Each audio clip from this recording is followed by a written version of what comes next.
السلام علیکم دوستو، فرزانہ کھرل کے ناول کوئی عشق وقت غروب سا کے 13ویں حصے کے ساتھ حاضر ہوں۔ بنا وقت ضائع کیے بڑھتے ہیں ناول کی جانب۔ میشان کو آذر کچھ اچھا نہیں لگا تھا۔ جتنی دیر میشان وہاں رکی وہ بس اسے ہی بہانے سے دیکھتا رہا۔ وہ اسکول سے سیدھی اپنے گھر چلی گئی۔ جب تنہا زندگی گزارنے کی ہمت کر لی ہے تو ہمت کا مظاہرہ دکھانا پڑے گا۔ وہ جلد از جلد ڈائری پڑھنا چاہتی تھی۔ گھر کے باقی کاموں سے فارغ ہو کر وہ چھت پہ چلی آئی۔ شکر ہے ارقم زیدی کی بیوی واپس آ چکی تھی۔ سردیوں کا مختصر دن اختتام پذیر ہوا۔ وہ عشاء کی نماز پڑھ کر بستر میں دب کی اور سائڈ ٹیبل سے ڈائری اٹھائی۔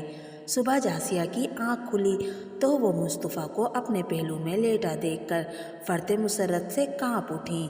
وہ بے سود سو رہا تھا۔ کچھ دیر بعد امینہ نے ان کے کمرے میں جھانک کر دیکھا، پھر دبے پاؤں چلتی ان کا ہاتھ پکڑ کر انہیں لاؤنج میں لے آئی۔ کافی لیٹ آیا تھا، ان کے پوچھے بنا ہی امینہ نے بتا دیا۔ وہ دونوں ناشتہ کر چکی تھی اور دوپہر کے کھانے کے پکانے کا سوچ رہی تھی جب وہ آنکھیں ملتا نانی کے ساتھ بیٹھ گیا، پھر ان کے نحیف سے وجود کو اپنی باہوں میں بھر لیا۔ ہٹو پرے، مجھ سے بات مت کرو، وہ مصنوعی خفگی جتا کر بولی۔ سامان تو ابھی باہر ہی پڑا ہوگا، مجھے واپس جانا چاہیے، یہاں تو ہر کوئی مجھ سے ناراض ہے۔ وہ ان کے پہلو سے اٹھا۔ نانی نے فوراً ہاتھ پکڑ کے اپنے ساتھ لگا لیا۔ امینہ، کیوں بھائی، آتے ہی میرے لاڈلے کو ناراض کر دیا؟ نہیں نانو، میں تو، وہ اسے گھور کر رہ گئی۔ نانی، یہ کتنی لمبی ہو گئی ہے اور یہ تمام مینرز بھی بھول چکی ہے کہ مہمانوں کو کس طرح ڈیل کیا جاتا ہے۔ بس ذرا سی چائے کی فرمائش کیا کر دی، ناراض ہو کر کمرے میں بند ہو گئی۔ امینہ نے اس کے صاف جھوٹ پہ تیزی سے نظر اٹھا کر اسے دیکھا۔ نہیں نانو، اس نے چائے کی فرمائش نہیں کی تھی، یہ مصطفیٰ کے متبسم چہرے کے ساتھ آنکھیں بھی شرارت کے رنگ بھر کر اسے دیکھ رہی تھی۔ وہ پلکیں جھکا کر رہ گئی۔ ہاں ہاں بتاؤ صاحب جی، آپ کا سامان برآمدے میں ہی پڑا تھا۔ چوکیدار کی مداخلت سے امینہ کی جان میں جان آئی۔ یوں ہی لڑتے جھگڑتے ہنستے مسکراتے اس کی چھٹیاں ختم ہو گئی تھیں۔ ایک بار پھر وہ انہیں اداس کر کے جا چکا تھا۔ سردیاں عروج پر تھیں۔ جاسیہ کا بخار کبھی اتر جاتا، کبھی دوبارہ ہو جاتا۔ امینہ رات کو ان کے پاؤں دبا رہی تھی اور جاسیہ اس کا چمکتا چہرہ غور سے دیکھ رہی تھی۔ امینہ، تمہیں پتہ ہے تم امامہ سے زیادہ پرکشش اور خوبصورت ہو۔ تمہاری آواز جادوئی اثر رکھتی ہے۔ تمہیں اس بات کی خبر ہونی چاہیے، تمہاری ماں نے اچھا کیا دوسری شادی نہیں کی۔ وہ رکی، پھر قدرے توقف کے بعد بولی۔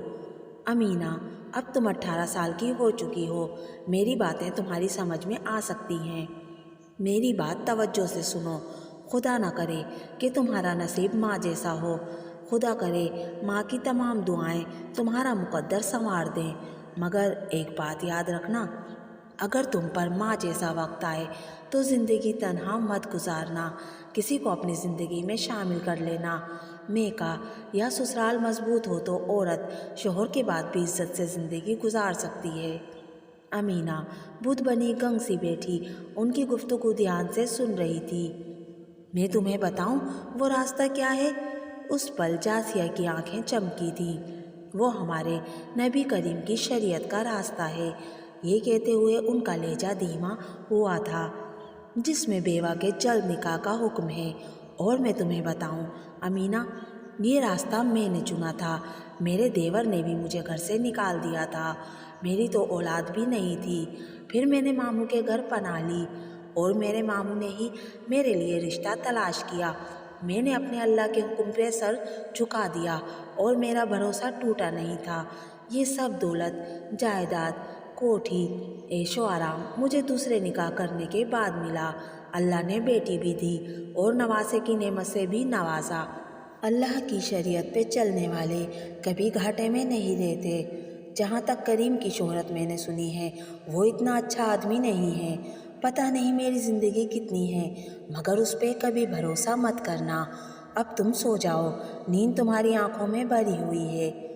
انہوں نے گفتگو سمیٹ کر اپنے پیچھے سے تکیہ کھسکا دیا۔ امینہ نے لحاف ان کی گردن تک پھیلایا۔ کمرے میں ہیٹر بھی چل رہا تھا۔ تمام رات وہ نانو کی باتوں کو ٹوٹتی نیند میں بھی سوچتی رہی تھی۔ ٹھیک 1 ماہ بعد انہیں نمونیا ہوا جو جان لیوا ثابت ہوا۔ اسی شام مصطفیٰ آ گیا اور وہ ٹھیک طرح سے اس کا غم بھی نہیں بانٹ سکی تھی۔ 2 دن بعد وہ چلا بھی گیا۔ وہ امینہ سے شکوہ بھی نہیں کر سکتا تھا۔ وہ اکیلے گھر میں اب اس کے ساتھ ایک دن بھی نہیں گزار سکتی تھی۔ وہ 18.5 سال کی عمر میں خدیجہ کریم کے گھر واپس آ گئی۔ اسے دیکھ کر کریم کی آنکھیں خیرہ ہوئی تھیں۔ امینہ کالج میں پڑھتی تھی۔ اس کا ماہانہ خرچ مصطفیٰ بھیجتا تھا۔ اسی عمر میں اس کے رشتے دور و نزدیک سے آنے شروع ہو چکے تھے، مگر کریم ان میں کوئی نہ کوئی عیب نکال کر رد کر دیتا۔ امینہ کو وہ کسی سیٹھ کے ہاتھ بیچنا چاہتا تھا اور اس کے لائے ہوئے رشتے خدیجہ رد کر دیتی تھی۔ اسے خدشات ستاتے تھے کہ امینہ کی اچھی شکل و صورت کو لوگ کمائی کا ذریعہ نہ بنا لیں۔ ان گرمیوں کی چھٹیوں میں مصطفیٰ نہیں آیا تھا۔ وہ اگلے سال پاکستان میں بھی اپنا کاروبار شروع کرنا چاہتا تھا۔ حبیبہ اور امینہ کی آپس میں خوب بنتی تھی۔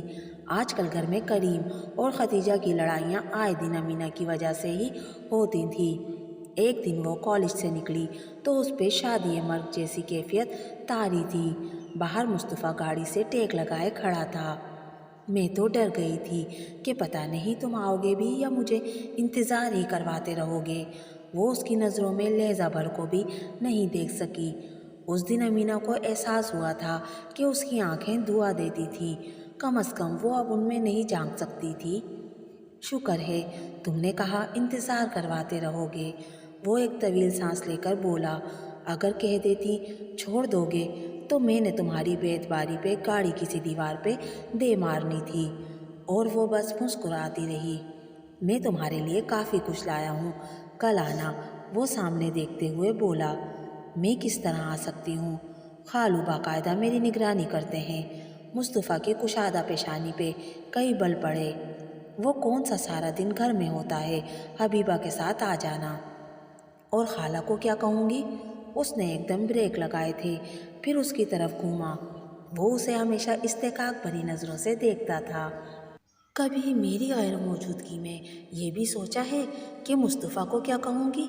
چپتا ہوا، گہرا مگر دھیما لہجہ۔ وہ ہونوکوں کی طرح اسے دیکھنے لگی۔ اگر تم کل نہ آئیں تو 2 سال بعد آؤں گا۔ مغرور ہو کر کہا گیا، مت آنا، مجھے پتہ ہے وہاں لڑکیوں کی کمی نہیں ہے۔ مصطفیٰ کا کہا بے ساختہ تھا۔ خوبصورت لڑکیاں دیکھتا ہوں، اچھی بھی لگتی ہیں، مگر محبت کسی سے نہیں کرتا۔ وہ اسے نظروں کی زد میں لے کر بولا، اچھا بابا مت آنا، ناراض مت ہوا کرو۔ میں کاروبار پاکستان میں بھی شفٹ کر رہا ہوں، مطلب ایک آفس یہاں بھی ہوگا، آتا جاتا رہوں گا۔ تب تک تمہاری ایجوکیشن بھی مکمل ہو جائے گی، پھر میں تمہاری پسند سے گھر بنواؤں گا۔ بے گھر بے ٹھکانہ امامہ کی بیٹی کسی کے لیے اتنی خاص ہو سکتی تھی؟ کوئی اسے اس قدر خاص سمجھتا تھا تو گویا اللہ امامہ پہ مہربان تھا۔ وہ گھر آئی تو کریم جیسے اس کا منتظر تھا۔ پوچھو اس سے کہ یہ اس بڑھیا کے نواسے کے ساتھ گاڑی میں کیوں گھوم رہی تھی۔ امینہ کے پیروں تلے زمین کھسکی تھی۔ امینہ تم اندر جاؤ، خدیجہ نے کریم کی بات انسنی کر کے کہا۔ اب اس کی شادی کر دو اور اپنی بیٹی کا بھی سوچو۔ کبھی حساب کتاب رکھا ہے کہ مہینے میں اس کے کتنے رشتے آتے ہیں؟ اور حبیبہ کے؟ ابھی وہ بچی ہے، خدیجہ نے نظر چرائی تھی۔ اس کے ہوتے ہوئے کوئی تیری بیٹی کی طرف نہیں دیکھے گا۔ وہ آج جیسے پھٹ پڑا تھا اور امینہ اپنے کپ کپاتے ہاتھوں کو دیکھ رہی تھی۔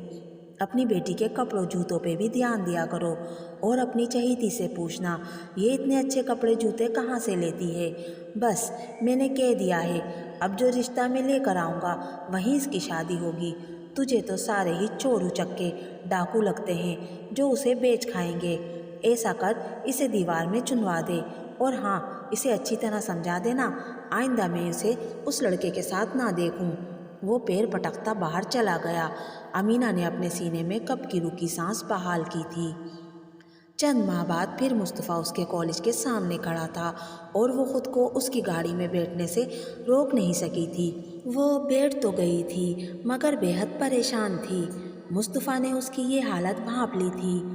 امینا، تمہارا رنگ اتنا زرد کیوں ہو رہا ہے؟ وہ ازحد پریشان ہوا۔